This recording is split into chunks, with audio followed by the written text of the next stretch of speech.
नमस्कार स्वागत करुछि ओडिया रोषेई की आज मु आपण मानक सहित शेयर करी जह्नी चोपार एक रेसिपी। आपण माने तो जह्नी रो चोपा छड़े की फिंगी दउथिबे। आशा करुछि आज रो वीडियोटी आपण माने देखि साला परे आ जह्नी चोपा को केबे भी फिंगीबेनी।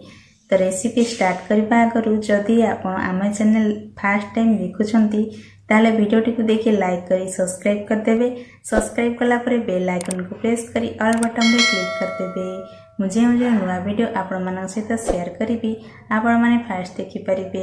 तो चलते स्टार्ट करबा आज रही रेसिपी। जह्नी चोपा चटनी प्रस्तुत करबा पई प्रथमे एठी पैन दे देले सोरिष तेल। तापरे एठी जह्नी चोपा को प्रथमे काटिकी धोई देइचे।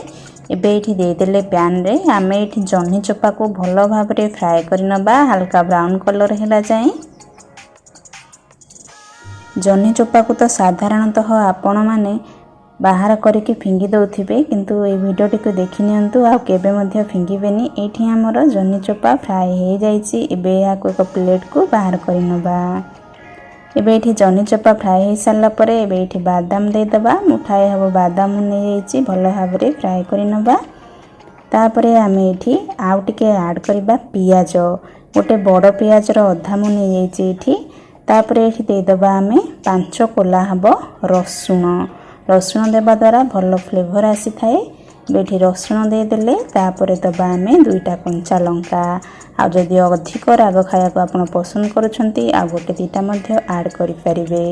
एबे एठी भल भाबरे फ्राई हे जाइछि। या को आमे ठंडा हवा पई छाडी दबा।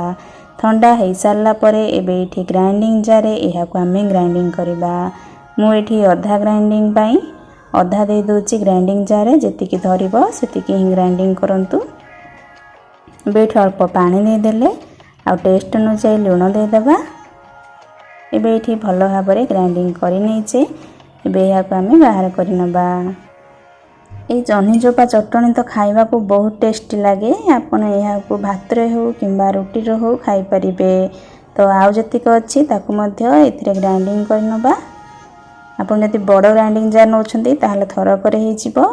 एबे एठी बाहर करि नबा। एबे एठी बाहर करि नैचे सबु को।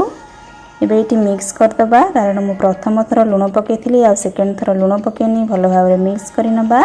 आपण चाहिले एमिति जह्नी चोपा चटनी को खाइ परिबे। जदि चाहुछंती एक छुंक मध्य देई परिबे। तो चलंतु एक छुंक ऐड कर दबा। एबे एठी छुंक पई दे देले सोरिष तेल। एबे एठी दे दबा सोरिष आ कंचा लंका भृषंग पत्र। एबे एठी छुंक रेडी हे गला। एबे या को आमे जह्नी चोपा चटनी ऊपर दे दबा। बहुत बढ़िया फ्लेवर आसीबो। भलो भाबरे एठी आमे मिक्स करि नबा।